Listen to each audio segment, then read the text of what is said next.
Hi friends, welcome back to my channel. പൂജയിൽ നടന്ന കാര്യങ്ങളൊക്കെ പാർവതി ശേഖറിനോട് പറയുകയാണ്. ഈ കാര്യം വാതിലിന്റെ ഭാഗത്ത് മറിഞ്ഞു എന്ന് ഗാർഗി കേൾക്കുന്നുണ്ട്. ഗാർഗി അത് കേൾക്കുന്നു എന്ന് പാർവതി അറിയുന്നില്ല. അതുകൊണ്ട് തന്നെ സത്യങ്ങളെല്ലാം തുറന്നു പറയുന്നുണ്ട്. തൊട്ടരികിൽ മണിക്കുട്ടനുമുണ്ട്. പാർവതി പറയുന്നു, ആ സ്വാമി ദേവമ്മയെ ബന്ധിച്ചിരുന്നുവെങ്കിൽ ദേവമ്മയുടെ ആത്മാവിന് മുക്തി പോലും കിട്ടാതെ പോയേനെ. ദേവമ്മയ്ക്ക് അങ്ങനെ ഒരു അവസ്ഥ ഉണ്ടാവാൻ പാടില്ല. അതുകൊണ്ടാണ് ഞാൻ ഇങ്ങനെയൊക്കെ ചെയ്തത്. ഇത് കേട്ട് ശേഖർ പാർവതിയുടെ കയ്യിലേക്ക് പിടിക്കുന്നു സ്നേഹത്തോടെ. തലയിൽ തലോടുന്നുണ്ട്. വിഷമത്തോടെ അത് കേട്ടു നിൽക്കുകയാണ് ഗാർഗി. ശേഖർ പറയുന്നു, മോളെ, നിന്നെ പോലെ ഒരു മരുമോളെ കിട്ടാൻ ഗായത്രി അമ്മ പുണ്യം ചെയ്തിട്ടുണ്ടാകണം. നീ ഇപ്പോൾ ചെയ്യുന്ന ത്യാഗങ്ങൾക്കെല്ലാം തീർച്ചയായിട്ടും ഫലമുണ്ടാകും. ഇന്ന് നിന്നെ എതിർക്കുന്നവർ നിന്റെ ത്യാഗത്തിന്റെ വില തിരിച്ചറിയുന്ന ഒരു ദിവസം വരും. ഉദയന്റെ അമ്മയാണ് സത്യം. ഇതെല്ലാം കേട്ട് ഗാർഗി അവിടെ നിന്ന് പോയി. വിഷമത്തോടെ പാർവതി നിൽക്കുന്നു. ശേഷം കാണിക്കുന്നത് പ്രഭാവതി മുറിയിൽ വളരെ സന്തോഷത്തോടെ നിൽക്കുകയാണ്. അവിടേക്ക് പ്രതാപനും സന്തോഷത്തോടെ തന്നെ വന്നിട്ട് പറയുന്നു, ചേച്ചി, ഇന്ന് എനിക്കൊരു ലോട്ടറി അടിച്ചു. നക്കാപ്പിച്ച ക്യാഷിനല്ല ലോട്ടറി അടിച്ചത്, ബമ്പർ ലോട്ടറി അടിച്ചത്. ചേച്ചിയാണെങ്കിൽ ആ വായിന്ന് തുറന്നേ. ആദ്യം നീ കാര്യം പറയേ, പിന്നെ ഞാൻ വാ തുറക്കാം എന്ന് പ്രഭാവതി പറയുന്നു. ഈ പ്രതാപനെ ചേച്ചിക്ക് വിശ്വാസമില്ലേ? ചേച്ചി കണ്ണടച്ച് വാ തുറന്നേ. ഈ ചെറുക്കന്റെ ഒരു കാര്യം, കാള പോലെ വളർന്നിട്ടും കൊച്ചു ചെറുക്കനെ പോലെയാ സ്വഭാവം.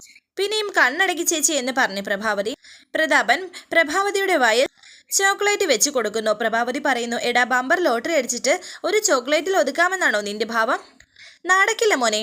അതിന് ബമ്പർ ലോട്ടറി അടിച്ചത് എനിക്കല്ലല്ലോ ചേച്ചി, ചേച്ചിക്കല്ലേ, അതും പൂജ ബമ്പർ. ഇന്ന് കൈയോടെ ചേച്ചിക്കൊരു സ്പെഷ്യൽ കുഴിമന്തി വാങ്ങിച്ചു തരാനാ എൻ്റെ പ്ലാൻ. അത്രയ്ക്ക് സന്തോഷത്തിലാ ചേച്ചി ഞാൻ. പറഞ്ഞറിയിക്കാൻ പറ്റാത്ത അത്ര സന്തോഷത്തിലെന്ന് പ്രതാപൻ പറയുന്നുണ്ട്. പ്രഭാവതി പറയുന്നു, നിനക്ക് എന്താടാ ചെറുക്ക, വട്ട് പിടിച്ചോ? നീ എന്നിങ്ങനെ ചാടി കളിക്കാതെ എന്താ കാര്യമാണെന്ന് വെച്ചാൽ പറയ്. പ്രതാപൻ പറയുന്നു, എന്താ കാര്യമെന്നോ? എന്താ ചേച്ചി, ചേച്ചി ഇങ്ങനെ സിമ്പിൾ ആവല്ലേ, ചില സിനിമാ നടികളെ പോലെ. ദേ ചേച്ചി, സംഭവം മറന്നുപോയെങ്കിൽ ഞാൻ എക്സ്പ്ലെയിൻ ചെയ്യാം. ആ പാർവതി ചേച്ചി എല്ലാവരുടെയും മുന്നിൽ വെച്ച് തല്ലിച്ചതച്ചത് ചേച്ചിക്ക് ഓർമ്മയില്ലേ? ആ ഗായത്രി ദേവിയുടെ ആത്മാവിനെ കാണിച്ചു തരാമെന്ന് പറഞ്ഞ് അവരെല്ലാവരെയും പറ്റിക്കായിരുന്നല്ലോ. ആത്മാനന്ദ സ്വാമി ഉള്ളത് കൊണ്ട് പാർവതി ഒരു പക്ക ഫ്രോഡാണെന്ന് തിരിച്ചറിഞ്ഞു. ആ സ്വാമിജി വരാൻ കാരണം ആരാ? ചേച്ചി. അതാണ് എൻ്റെ ഈ സന്തോഷത്തിന് കാരണം.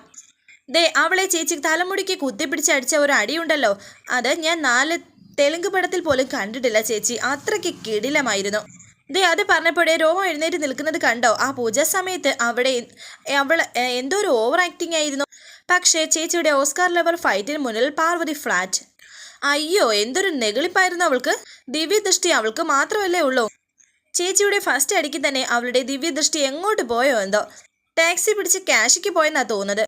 നമ്മുടെ എല്ലാ പ്ലാനും പൊളിച്ച വിളഞ്ഞ വിത്തായിരുന്നു അവള്. അവള് എല്ലാവരുടെയും മുന്നിൽ കിടന്ന് മോങ്ങുന്നത് കണ്ടപ്പോൾ കിട്ടിയ ഒരു കിക്ക് അത് എത്ര പിടിച്ചാലും കിട്ടില്ലല്ലോ എന്നൊക്കെ പറഞ്ഞ് വളരെ സന്തോഷത്തോടെ പ്രതാപൻ നിൽക്കുന്നു. പ്രഭാവതി പറയുന്നു, എനിക്ക് അവളെ തല്ലിയതിലല്ല സന്തോഷം.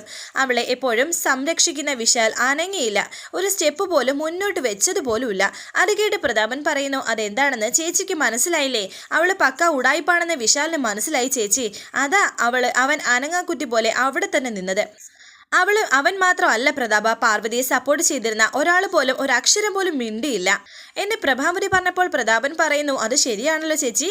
അല്ലെങ്കിൽ തന്നെ അവളെ സെറ്റ് ചെയ്തു വെച്ച ഒരു ടീമുണ്ടല്ലോ, ആ ഗാർഗിയും ആ കിളവിയും ആ കണ്ണു കാണാത്ത ആളും ഒക്കെ അവറ്റകൾ കയറി ഇടപെട്ടേനെ. പക്ഷേ അതും ഉണ്ടായില്ല. പ്രഭാവതി പറയുന്നു, പ്രതാപ, ഈ സംഭവത്തോടു കൂടി വിശാലിനെയും പാർവതിയും എന്നേക്കുമായി തെറ്റിക്കണം. അവളെ പറയുന്നതൊന്നും വിശാൽ ഇനി മേലിൽ വിശ്വസിക്കാൻ പാടില്ല. അങ്ങനെ അവൾ നാണം കെട്ട് ഈ വീടിന്റെ പടിയിറങ്ങുമ്പോൾ മാത്രമേ നീ പറഞ്ഞ ആ ബമ്പർ ലോട്ടറി എനിക്ക് അടിക്കൂ. അന്നായിരിക്കും നമ്മുടെ സക്സസ് പാർട്ടി. അന്ന് നിനക്ക് ഞാൻ വാങ്ങിത്തരും ഒരു സ്പെഷ്യൽ ഗിഫ്റ്റ്. പ്രതാപൻ പറയുന്നു, ഗായത്രിയുടെ ആത്മാവിനെ ആത്മബന്ധനം ചെയ്യാൻ കഴിഞ്ഞില്ലെങ്കിലും പാർവതി ഒതുക്കാൻ നമുക്ക് കഴിഞ്ഞല്ലോ. അത് തന്നെയാണ് നമ്മുടെ വിജയം. ഡോൺ വെറി ചേച്ചി, ചേച്ചിയുടെ ആഗ്രഹം ഉടൻ നടക്കും. ചേച്ചി സന്തോഷത്തോടെ ഇരിക്കെ എന്നൊക്കെ പ്രതാപൻ പറയുന്നുണ്ട്. അങ്ങനെ വളരെയധികം ആഗ്രഹത്തോടെ നിൽക്കുകയാണ് പ്രഭാവതിയും പ്രതാപനും കൂടി. ശേഷം കാണിക്കുന്നത് വിശാൽ ഗായത്രിയുടെ ഫോട്ടോയ്ക്ക് മുന്നിലേക്ക് വളരെ വിഷമത്തോടെ വന്നിട്ട് പറയുന്നു, ചതിക്കായിരുന്നമ്മേ, എൻ്റെ പാർവതിയെ ചതിക്കായിരുന്നു. എന്നെ മാത്രമല്ല, ഈ വീട്ടിലുള്ള എല്ലാവരെയും അവൾ പറഞ്ഞു പറ്റിച്ചു. ഇത് എനിക്ക് സഹിക്കാവുന്നതിലും അപ്പുറം അമ്മേ. ഇതിന് മാപ്പില്ല. ഉപേക്ഷിക്കുക ഞാൻ അവളെ. ഇനി അവളുടെ മുഖം എനിക്ക് കാണണ്ട. എന്നേക്കുമായിട്ട് എൻ്റെ മനസ്സിൽ നിന്ന് ഞാൻ അവളെ തുടച്ചു നീക്കാണ്. മറ്റുള്ളവർ പറയുന്നത് പോലെ എൻ്റെ സ്വത്തും പണവും മാത്രമാണ് അവളുടെ ലക്ഷ്യം. ആ സമയത്ത് പാർവതി വിശാലിന് ചായയുമായി അവിടേക്ക് വരുന്നു. സർ എന്ന് പറഞ്ഞ് ചായ കൊണ്ട് നിൽക്കുകയാണ് പാർവതി. എന്നാൽ പാർവതിക്ക് നേരെ മുഖം തിരിച്ച് അപ്പുറത്തേക്ക് പോവുകയാണ് വിശാൽ. പാർവതി പറയുന്നു, സർ, രാവിലെ മുതൽ ഒന്നും കഴിച്ചില്ലല്ലോ, ദാ ഈ കാപ്പിയെങ്കിലും കുടിക്കേ. എന്നോടുള്ള ദേഷ്യത്തിന് ആഹാരവും വെള്ളവും കഴിക്കാതിരിക്കരുത്. ഈ കാപ്പിയെങ്കിലും കുടിക്ക് സർ എന്ന് പാർവതി പറഞ്ഞപ്പോൾ വിശാൽ പറയുന്നു, അത് അവിടെ എവിടെയെങ്കിലും വെച്ചിട്ട് എൻ്റെ അടുത്തുനിന്ന് പോ. ഞാൻ എന്നെ തന്നെ വെറുത്ത് നിൽക്കുന്ന സമയമാണ്. പാർവതി പറയുന്നു, സാറിൻ്റെ മുന്നിലും മറ്റുള്ളവരുടെ മുന്നിലും ഞാൻ ചെയ്തത് തെറ്റാണ്. പക്ഷേ എന്ന് പാർവതി പറഞ്ഞപ്പോൾ ഷട്ടപ്പ് എന്ന് പറഞ്ഞ് പാർവതിക്ക് നേരെ കൈ ഓങ്ങുകയാണ് വിശാൽ. പെട്ടെന്ന് പാർവതി പേടിച്ച് വിറച്ചു നിൽക്കുന്നു. മിണ്ടരുത് നീ എന്നും വിരൽ ചൂണ്ടിക്കൊണ്ട് വിശാൽ ഉറക്കെ പറയുന്നു. ഒരക്ഷരം മിണ്ടി പോകരുത്. പറഞ്ഞ് പറ്റിക്കായിരുന്നല്ലേ എന്നെ, ചതിക്കായിരുന്നില്ലേ നീ എന്നെ. ഇന്ന് ഒരു പ്രാവശ്യമല്ല, നിന്നെ കണ്ടുമുട്ടിയ അന്ന് മുതൽ കളവ് പറയാത്തവൾ, സത്യസന്ധ, ദിവ്യദൃഷ്ടിയുള്ളവള്, ഉദയനൂർ ഭക്ത, എന്തൊക്കെ പര്യായങ്ങളും വിശേഷണങ്ങളും നീ നേടിയെടുത്തത്. അങ്ങനെ കരുതിയ ഞാൻ വെറും വിഡ്ഢി. നീ എന്നെ ചതിച്ചത് എന്നെയും ഈ വീട്ടിലുള്ളവരെ മാത്രമല്ല, എന്നെ 10 മാസം നൊന്ത് പ്രസവിച്ച് എന്നെ പാലൂട്ടി താരാട്ട് പാടി എന്നെ ഉപേക്ഷിച്ച് എങ്ങോട്ടോ പോയ എൻ്റെ അമ്മയെ കൂടിയാ. ആ നീ മാപ്പർഹിക്കുന്നില്ല. പക്ഷേ എന്ന 2 അക്ഷരം ചേർത്ത് ന്യായീകരിക്കാൻ നിൽക്കരുത്. ആ ന്യായീകരണം നിന്റെ മനസാക്ഷിയോട് നീ ചെയ്യുന്ന ചതിയാണ്. കടന്നു പോ എൻ്റെ മുന്നിൽ നിന്ന്. ഇല്ലെങ്കിലേ എനിക്ക് എന്നെ തന്നെ നിയന്ത്രിക്കാൻ കഴിയില്ല എന്നൊക്കെ വളരെ ദേഷ്യത്തോടെ വിശാൽ പറയുന്നു. അത് കണ്ട് പാർവതിയാണെങ്കിൽ പൊട്ടിക്കരയുന്നുണ്ട്. വീണ്ടും വിശാൽ പറയുന്നു, നിന്റെ ഈ കണ്ണീരിന് മുന്നിൽ ഞാൻ അലിഞ്ഞു പോകുമെന്ന് വിചാരിച്ചിട്ടാണ് നിന്റെ ഈ കരച്ചിലെങ്കിൽ നിനക്ക് തെറ്റി. ചിരിച്ചുകൊണ്ട് ഭരിക്കുകയും കരഞ്ഞുകൊണ്ട് ശിക്ഷിക്കുകയും ചെയ്യുന്ന കിരീടമില്ലാത്ത രാജ്ഞിയാണ് സ്ത്രീ എന്ന് ഞാൻ വായിച്ചറിഞ്ഞിട്ടുണ്ട്. അനുഭവത്തിലൂടെ എൻ്റെ ആ അറിവ് നീ പൂർണ്ണമാക്കി തന്നു. യുവർ ആക്ടിങ് ഈസ് ഇനഫ് എന്നിട്ട് ഗെറ്റ് ഔട്ട് പറയുകയാണ് പാർവതിയോട്. എന്നിട്ട് അവിടെ ഇരുന്ന കുറേ ഫയല് തട്ടിയെറിയുന്നു.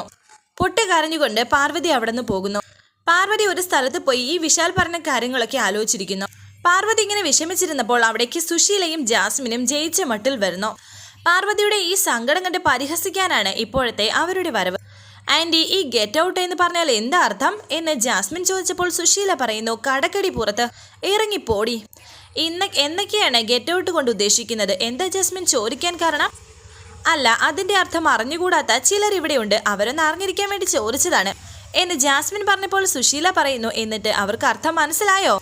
ഇല്ലെന്നാ തോന്നുന്നത്, ചോദിച്ചു നോക്കാമെന്ന് ജാസ്മിൻ പറയുന്നു. പാർവതിയുടെ അരികിലേക്ക് വന്ന് ജാസ്മിൻ ചോദിക്കുന്നു, പാർവതി, നീ ഞങ്ങളെ കണ്ടിട്ടും കാണാത്ത പോലെ ഇരിക്കുകയാണെന്ന് ഞങ്ങൾക്ക് മനസ്സിലായി. ഗെറ്റ് ഔട്ടിൻ്റെ അർത്ഥം ഇപ്പോൾ നിനക്ക് മനസ്സിലായിട്ടുണ്ടാവുമല്ലോ. ഇനി എന്താ താമസം? ഈ കായലോരത്ത് വന്ന് നിന്ന് കാറ്റുകൊണ്ട് വിശ്രമിച്ചിട്ട് തിരിച്ച് വീട്ടിലേക്ക് വരാനാണ് നിന്റെ പരിപാടിയെങ്കിൽ അത് നടക്കില്ല. അത് പറഞ്ഞപ്പോൾ പാർവതി ദേഷ്യത്തോടെ ജാസ്മിനെ നോക്കുന്നു. കണ്ണുരുട്ടി പേടിപ്പിക്കാത്തടി, പെട്ടിയും കിടക്കെടുത്ത് വേഗം സ്ഥലം വിടാൻ നോക്ക് എന്ന് ജാസ്മിൻ പറഞ്ഞപ്പോൾ പാർവതി പറയുന്നു, ജാസ്മിൻ, ഒരു പ്രശ്നമുണ്ടാകുമ്പോൾ അതിനെ എങ്ങനെ നയപരമായി പരിഹരിക്കാമെന്നാണ് നോക്കേണ്ടത്, അല്ലാതെ ആ പ്രശ്നത്തെ കുത്തിപ്പൊക്കി വലുതാക്കുകയല്ല വേണ്ടത്. സുശീല പറയുന്നു, ഡി, നിന്റെ സാരോപദേശം കേൾക്കാനല്ല ഞങ്ങൾ വന്നത്. വിശാൽ ഇറങ്ങി പോകാൻ പറഞ്ഞിട്ടും നീ എന്തിനാ പിന്നെയും അവിടെ കടിച്ചു തൂങ്ങി കിടക്കുന്നത്? ആരെ ബോധ്യപ്പെടുത്താനാ? വിശാൽ സാറിന്റെ മുറിയിൽ നിന്ന് ഇറങ്ങാനേ ആവശ്യപ്പെട്ടിട്ടുള്ളൂ, അല്ലാതെ ആ വീട്ടിൽ നിന്ന് ഇറങ്ങി പോകാൻ അദ്ദേഹം പറഞ്ഞിട്ടില്ല എന്ന് പാർവതി പറയുന്നു. അത് നേരാ, ഇന്ന് മുറിയിൽ നിന്ന് ഇറങ്ങാൻ പറഞ്ഞു, നാളെ ആ വീട്ടിൽ നിന്ന് തന്നെ ഇറങ്ങിപ്പോകാൻ പറയൂടി. അത് കഴിഞ്ഞാൽ വിശാലിന്റെ ജീവിതത്തിൽ നിന്ന് മനസ്സിൽ നിന്നും നിന്നെ ആട്ടി ഓടിക്കും. അതാണ് കാണാൻ പോകുന്ന പൂരം എന്ന് ജാസ്മിൻ പറയുന്നുണ്ട്. പാർവതി പറയുന്നു, പൂരം കണ്ടിട്ടില്ലാതെ നിനക്ക് അതിന്റെ അർത്ഥവും മഹിമയും അറിയില്ല. നിന്നോടും വഴക്കിടാനോ മല്ലടിക്കാനോ ഉള്ള ഒരവസ്ഥയിലല്ല ഞാൻ. അതുകൊണ്ട് 2 പേരും എന്നെ ഒന്ന് വെറുതെ വീട്ടേക്ക് എന്ന് പറഞ്ഞ് പാർവതി പോകാൻ തുടങ്ങിയപ്പോൾ സുശീല പറയുന്നു, ഒന്ന് നിന്നെ. അങ്ങനെ നിന്നെ വെറുതെ വിടാൻ ഞങ്ങൾ ഉദ്ദേശിച്ചിട്ടില്ല. 16 വർഷം മുമ്പ് മരിച്ച് മണ്ണടിഞ്ഞ ആത്മാവിനെ കാണാൻ പറ്റുമെന്നും സംസാരിക്കാൻ പറ്റുമെന്നും എല്ലാവരെയും കാണിച്ചു തരാമെന്ന് പറഞ്ഞ് ഞങ്ങൾ നാളുകളായി നീ പറ്റിക്കായിരുന്നു. ആ വിശാലിനെ പോലെ നീ ചതിച്ചില്ലേ, അതിനുള്ള ശിക്ഷയാണ് വിശാൽ വിധിച്ചത്. അത് നീ അനുസരിച്ചേ പറ്റൂ, ഇല്ലെങ്കിൽ ഞങ്ങൾക്ക് അനുസരിപ്പിക്കേണ്ടി വരും. അത് കേട്ട് പാർവതി പറയുന്നു, ചില തെറ്റിദ്ധാരണകൾ കൊണ്ട് നമ്മുടെ നിയമപാലകർക്ക് പോലും തെറ്റുകൾ പറ്റാറുണ്ട്, പിന്നീട് അത് തിരുത്താറുണ്ട്. അങ്ങനെ ഒരു തെറ്റിദ്ധാരണ ഉണ്ടായത് കൊണ്ടാണ് വിശാൽ സാറ് എനിക്ക് ഇങ്ങനെ ഒരു ശിക്ഷ വിധിച്ചത്. അത് അദ്ദേഹം തിരുത്തുമെന്നും എനിക്ക് ഉറപ്പുണ്ട്. പക്ഷേ അദ്ദേഹത്തെ ഈ ഒരു അവസ്ഥയിൽ എത്തിച്ചവർക്കുള്ള ശിക്ഷ വിധിച്ചപ്പോൾ അത് താങ്ങാനുള്ള ശക്തി തരണേയെന്ന് ഇപ്പോഴേ പ്രാർത്ഥിക്കുന്നത് നല്ലതായിരിക്കും. ദേഷ്യത്തോടെ ജാസ്മിൻ പറയുന്നു, അതെ, വലിയ വാചക കസരത്ത് നടത്താതെ അവിടെ നിന്ന് ഇറങ്ങി പോകുന്നതാ നിനക്ക് നല്ലത്. ദേഷ്യത്തോടെ പാർവതി ജാസ്മിനോട് പറയുന്നു, ചി നിർത്തടി, എന്നോട് അവിടെ നിന്ന് ഇറങ്ങി പോകാൻ പറയാൻ നീ ആരാടി? വലിഞ്ഞു കയറി വന്ന് സുഭിക്ഷമായി ഉണ്ട് തണുപ്പുള്ള മുറിയിൽ കിടന്നുറങ്ങി സുഖിക്കുന്ന നീ ആര്? നീയാണ് ആ വീട്ടിൽ നിന്ന് ആദ്യം ഇറങ്ങി പോകേണ്ടത്. ഞാൻ അടിച്ചിറക്കുന്നതിന് മുമ്പ് സ്വയം ഇറങ്ങിപ്പോയാൽ വലിയൊരു നാണക്കേടിൽ നിന്നും നിനക്ക് രക്ഷപ്പെടാം. മനസ്സിലായോടി ജാസ്മിനെ? ജാസ്മിൻ കണ്ണു മിഴിച്ച് പാർവതിയെ നോക്കി നിൽക്കുന്നു. സുശീല പറയുന്നു, കൊത്തി മുറത്തിൽ കയറി കൊത്താതെ ഒന്നടങ്ങ്. ഇന്നു മുതൽ ഇനി അങ്ങോട്ട് ചില കാര്യങ്ങൾ ഞാനും പ്രഭേച്ചിയും വിശാലും കൂടി ആയിരിക്കും തീരുമാനിക്കുന്നത്. ആ തീരുമാനിക്കുന്നതിന്റെ അടിസ്ഥാനത്തിലായിരിക്കും ഇനി നിന്റെ ഭാവി നിശ്ചയിക്കുന്നത്. അവിടെ നിന്ന് ആദ്യം പടിയിറങ്ങാൻ പോകുന്നത് നീയാണോ ജാസ്മിനാണോ എന്ന് നമുക്ക് കാണാം എന്നെ പറഞ്ഞ് ജാസ്മിനെയും കൂട്ടി പാർവതി സുശീല പോകാൻ തുടങ്ങിയപ്പോൾ പാർവതി പറയുന്നു, ജാസ്മിൻ ഒന്ന് നിന്നേ. ജാസ്മിൻ, നീ നിന്റെ ജാതകം അറിയാവുന്നവരെ കൊണ്ട് ഒന്നുകൂടി പരിശോധിക്കുന്നത് നല്ലതായിരിക്കും.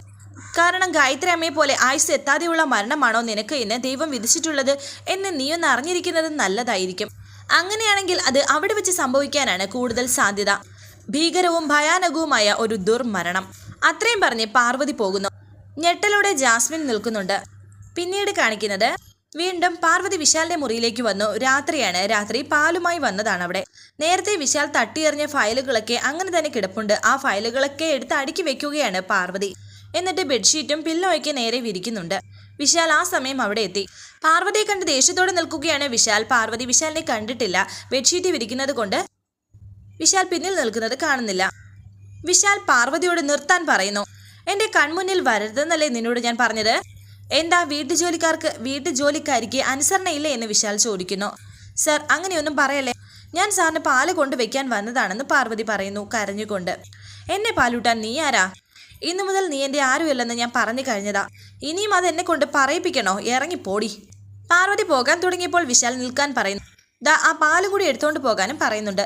ഇന്നത്തെ ദിവസം സാറൊന്നും കഴിച്ചിട്ടില്ലല്ലോ, ഒരു ഗ്ലാസ് പാലെങ്കിലും കുടിച്ചുകൂടെ എന്ന് പാർവതി പറഞ്ഞപ്പോൾ വിശാൽ പറയുന്നു, ഞാൻ എന്ത് കഴിക്കണം, എപ്പോൾ കഴിക്കണമെന്ന് ഞാൻ തീരുമാനിക്കാം. അതിനുള്ള സമയവും കാലവും വീട്ടുജോലിക്കാരിയല്ല തീരുമാനിക്കേണ്ടത്, മനസ്സിലായോ? എടുത്തോണ്ട് പോടി. അങ്ങനെ പാർവതി ആ പാലെടുക്കുന്നു. പൂവിൽ വിഷം ചേർത്തതുപോലെ പാലിൽ വിഷം ചേർത്തിട്ടില്ല എന്ന് ആർക്കറിയാം എന്ന് വിശാൽ പറയുന്നുണ്ട്. പെട്ടെന്ന് ഞെട്ടലോടെ തിരിഞ്ഞു നോക്കുകയാണ് പാർവതി. കയ്യിലിരുന്ന പാൽ ഗ്ലാസ് താഴെ വീണ് പൊട്ടുകയും ചെയ്തു. കരഞ്ഞുകൊണ്ട് ആ ചില്ലിൻ കഷ്ണം പറക്കിയെടുക്കുകയാണ് പാർവതി. ആ ചില്ലും ഗ്ലാസുമായി താഴേക്ക് പോവുകയാണ് പാർവതി. പോകുന്ന വഴി വിശാല് പറഞ്ഞ ഓരോ വാക്കുകളും ആലോചിച്ച് കരഞ്ഞുകൊണ്ടാണ് പാർവതി പോകുന്നത്. ഗാർഗി അവിടെ എത്തി. പാർവതിയുടെ ഈ സങ്കടം ഗാർഗി കാണുന്നു. കയ്യിലെ ചിൽ ഗ്ലാസും കാണുന്നുണ്ട്. വരാനിരിക്കുന്ന പുതുപുത്തൻ എപ്പിസോഡുമായി വീണ്ടും കാണാം. Thank you for watching. Please subscribe, like, share my channel.